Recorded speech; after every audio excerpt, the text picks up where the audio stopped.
et l'accueil et l'hospitalité, parce que l'hospitalité c'est aussi une valeur abrahamique, et d'aller au-delà de sa peur, parce que c'est ce que ça signifie, et de traverser les frontières jusqu'à Jérusalem, et puis aussi, bon, pour moi c'était aussi la découverte, d'aller jusqu'à la découverte d'Israël, puisque ça c'était après le passage de la frontière. Et puisqu'on est dans les notions d'année, je suis partie le 1er mai 1998, et j'étais contente de partir pour la fête du travail. C'était une année sabbatique, on prend une année de sa vie pour faire ça. Pour moi c'était sabbatique. Et en fait, quand je suis arrivée en Israël, on m'a dit « Ah mais oui, mais le 1er mai, c'était en fait les 50 ans de la fondation d'Israël dans le calendrier lunaire. » Et je marchais pour la paix, et j'ai espéré dans les discussions qu'il y a eu à l'époque, Barak venait d'être élu, et donc on espérait, il voulait la paix, il succédait à Rabin, il voulait la paix. Et puis j'ai suivi ça jusqu'au bout, et aujourd'hui je peux rien dire. Mais merci de m'avoir écouté. Merci. Merci Evelyne de partager nos assemblées de dialogue interreligieux également. C'est une continuité, c'est une suite, avec Denis Ménissier aussi, oui, qui n'est pas là. C'est vrai, qui nous a quittés, c'est vrai. Oui, absolument. Abdesaman est avec nous. Merci infiniment. Alors, on a un homme qui a, comme Kevin Saïdi ou comme Youssef Necharia, énormément de responsabilités sur les épaules, sauf qu'en plus, lui, elles sont tombées à tout moment, n'importe quelle heure du jour et de la nuit. Et il va nous dire pourquoi, bien sûr, mais il a un rôle exemplaire en France, d'ailleurs qui est salué par la presse étrangère. Le New York Times, différents Herald Tribune, différents journaux anglais également, rendent hommage à son action, une action aussi interreligieuse. Et le but c'est de la parole. Je m'appelle Saman, j'habite à Saint-Mandé. Je suis membre aussi de Islam Salam, je préside Naïma. Et je suis président d'une association qui s'appelle l'Association Tahara et elle s'occupe des défunts sans famille ou nécessiteux. Et on accompagne les familles endeuillées en situation de précarité pour qu'ils puissent enterrer leurs défunts dignement. Voilà. C'est toi qui fais la chose la plus merveilleuse, d'accompagner les personnes. Bravo. On l'appelait Tahara parce que dans les langues sémites, l'arabe et l'hébreu sont des langues sémites. Oui. Et Tahara veut dire la purification, le lavage mortuaire, la Tahara. Donc c'est pour ça. Bravo, très beau. C'est toi qui dois être le plus applaudi ici aujourd'hui.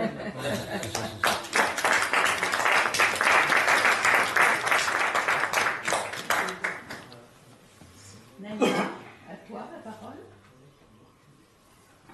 Non, elle a dit garçon, fille. Ah oui, fille, garçon. Moi je suis là. C'est beau, garçon. Merci d'avoir précisé. Si, non, c'est pour toi. Voilà.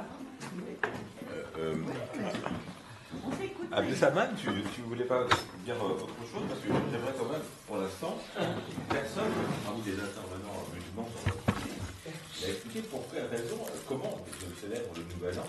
Le Nouvel An en islam. Donc le Nouvel An en islam, donc nous c'est un calendrier lunaire. C'est aussi un calendrier lunaire. Donc pareil. Et ça s'appelle Shahr Muharram. Muharram, c'est parce qu'on a des mois sacrés, des mois bénis. Et donc chaque mois a un nom spécifique, comme le mois du Ramadan, c'est un mois. Et le mois Muharram, c'est le nouvel an de l'Hégire. Qu'est-ce que c'est l'Hégire? C'est lorsque le prophète Mohammed, que la paix soit sur lui, a quitté la Mecque pour émigrer vers Médine. Et là, C'est à partir de cette date-là a commencé l'Hégire et je vais laisser la parole à l'imam. On est en 1400. 45. Donc bonne année 1445. Ouais, voilà, donc c'est 12 mois comme pareil comme les chrétiens voilà, Hijra, bon, Hijra c'est l'immigration, mais beaucoup plus c'est pas le Hijra, c'est une métaphore. Fêter une année hijrite, ça veut dire c'est immigrer, plus qu'une métaphore, immigrer tout ce qui est mal, tout ce qui est mauvais, tout ce qui est vers le bien, vers le bon. C'est ça le sens de fêter une année nouvelle hijrite prophétique musulmane, c'est ça. C'est beau. Ben, chez nous, on fête avec beaucoup de plats, de culture, surtout. C'était Muharram, c'était Ashura, c'était les plats, les traditionnels. Et Ashura, c'est le 8e jour, c'est là où on fête. C'est le 10e jour. Le 10e jour de la première nouvelle année, c'est là où on fête la libération des enfants d'Israël. Et on doit jeûner ce jour-là pour se commémorer les bénis d'Israël quand ils ont quitté l'Égypte et Dieu a ouvert la mer avec Moïse, les Salem. Et donc voilà, Moshe. Donc voilà, et on fête Quand on a demandé aux Juifs à l'époque en Médine, c'était Yétrib à l'époque, pourquoi vous jeûnez ça? Parce qu'ils disent que Moïse était sauvé grâce à Allah. Bon, je dis voilà, moi je veux jeûner ça pour un soutien avec nos voisins. Voilà. Ouais, c'était un jeûne de symbole de fraternité depuis X ans, vous voyez. Voilà, tout le monde dit Solange, comment interpréter ce texte religieux, interprétation de. Et c'est vrai que on a malheureusement les politiques qui se servent de la religion selon leurs besoins pour les élections et qui disent au peuple ce qu'il a envie d'entendre. Voilà. Et malheureusement, dans le peuple, il n'y a pas que des gens bien, il y a beaucoup plus de gens bien que de gens mauvais, mais les médias ne parlent que des gens mauvais parce que ça fait de l'audimat. Voilà, mais on n'a jamais vu un intervenant de la télévision française ou d'une radio quelconque venir parler d'une association comme la nôtre, qui est un exemple à suivre dans le monde. Et malheureusement, ça ne fait pas d'audimat. Alors, on ne vient pas en parler. Donc le problème qu'on a aujourd'hui, en France et ailleurs, c'est qu'il faut faire de l'audimat. Donc on montre à la télévision que des choses négatives. On ne montre pas les belles choses positives. Voilà. Et c'est le gros problème. Et que les politiques en plus se mêlent de religion, c'est inadmissible. Mais ils s'en servent selon leurs besoins et selon leurs électeurs. Monsieur Mélenchon, pour ne pas le citer, lui aujourd'hui il est dans le caca et c'est bien fait pour lui, il a cherché, il s'est rapproché des banlieues à problème, pensant que tous les gens qui étaient dans ces banlieues allaient voter pour lui. Malheureusement pour lui et heureusement pour nous, ce n'est pas le cas. Voilà. Mais heureusement, il y a des associations comme la nôtre, j'espère qu'il y en a beaucoup d'autres, qui veulent rapprocher les religions du livre parce que ce sont les mêmes, elles ont les mêmes interprétations. Et c'est vrai que si chacune de nos communautés pensait que c'est la plus belle des religions, c'est de ne pas faire de mal, de faire du bien et de l'oublier, il n'y aurait pas de guerre dans le monde. Voilà, hélas. Voilà. Et pour revenir, traditionnellement au Maroc, le 10e jour de Ashura, les enfants font un grand feu et prennent des tambourins et dansent autour du feu. Et on fait de l'apéritif avec tout ce qui est fruits secs, etc. pour fêter la libération. Et le plus, c'est de faire le zakat, sadaka. La zakat, une fois par an. Oui. Moi, je connais bien les pays orientaux parce que j'ai travaillé dans ces pays-là. J'ai travaillé en Égypte, j'ai travaillé au Maroc. Et à chaque fois que je suis allée dans ces pays-là, j'ai eu la chance de rencontrer des gens bienveillants qui m'ont accompagnée et qui m'ont même montré où il y avait des tombeaux de grands religieux vénérés et même par les musulmans, puisque les musulmans venaient pèleriner aussi là-bas. Et donc, je me suis retrouvée dans des endroits magiques. Et c'est vrai que ça m'a beaucoup ouvert l'esprit et ça m'a permis de rester toujours en bonne relation avec ces gens au Maroc et en Égypte. Je suis toujours en relation avec eux. Voilà. Et ça fait presque 40 ans. Donc, ça prouve que l'amitié sincère et la bienveillance, quand elle est honnête et sincère, ça n'a pas de limite. Voilà. Et en Égypte, il y avait un endroit que je ne connaissais pas. On m'a emmené là-bas et effectivement, il y a un grand rabbi qui était enterré là-bas.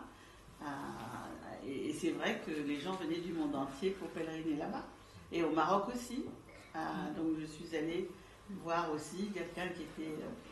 c'est une des personnes qui travaillait sur l'usine du Maroc où j'allais qui m'a fait connaître cet endroit. Et il y avait des gens qui venaient du monde entier, qui restaient une semaine. Il y avait des petites chambres et les gens restaient une semaine à prier là-bas. Et c'est vrai, quand on voit tout ça, et que effectivement, à côté de ça, on voit d'autres choses totalement négatives, moi je préfère regarder que le positif. Voilà. Et le négatif, je ne peux même pas le voir. Mais je ne peux même pas l'entendre non plus.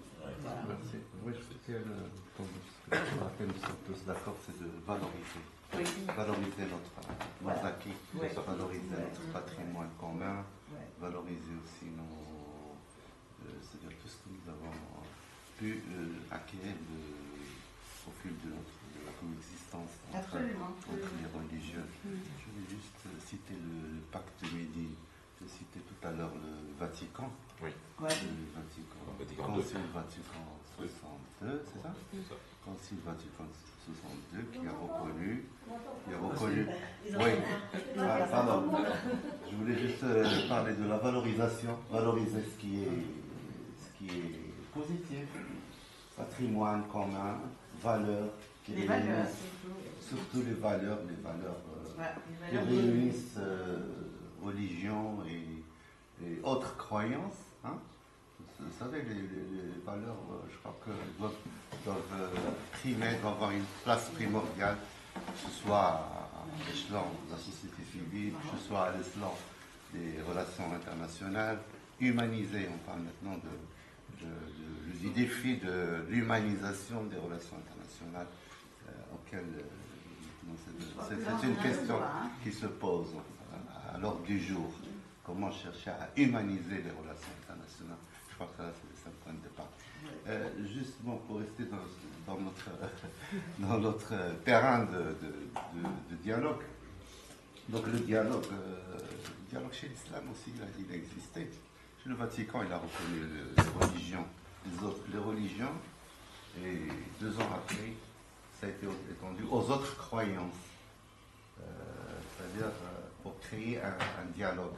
C'est là le point de départ de ce qu'on entend parler maintenant, pas de ce qu'on entend parler, mais de l'initiative de ce dialogue interreligieux. Donc, il faut qu'il y en ait davantage. Alors, en islam, il y a eu le pacte de Médine, qui est très méconnu. On en parle seulement dans les conférences internationales de dialogue interreligieux. Le pacte de Médine. Il a été du temps du prophète à Médine, paix soit sur lui, pacte qui fixe les règles de la coexistence entre les communautés religieuses.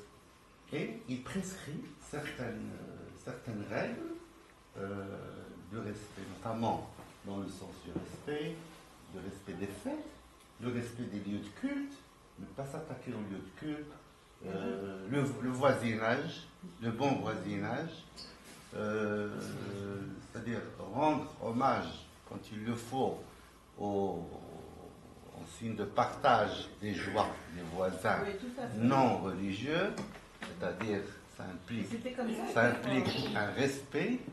Alors, c'est un pacte qui est très, très, très malheureusement, on n'en parle pas beaucoup à l'échelon de la société civile. On parle que des mauvaises choses. Le Maroc, tout à l'heure tu as cité le Maroc.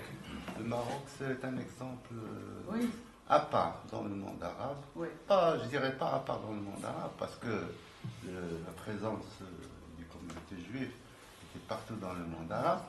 Mais le Maroc, il a eu des... Pendant la guerre, Voilà, Hitler, j'en reviens.